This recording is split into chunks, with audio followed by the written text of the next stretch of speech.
Шо, пацаны, война, это война.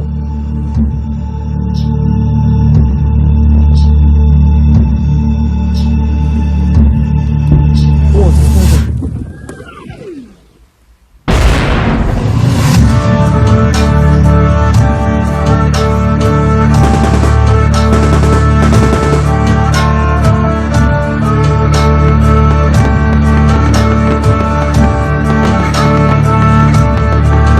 Вот такая вот вечериночка.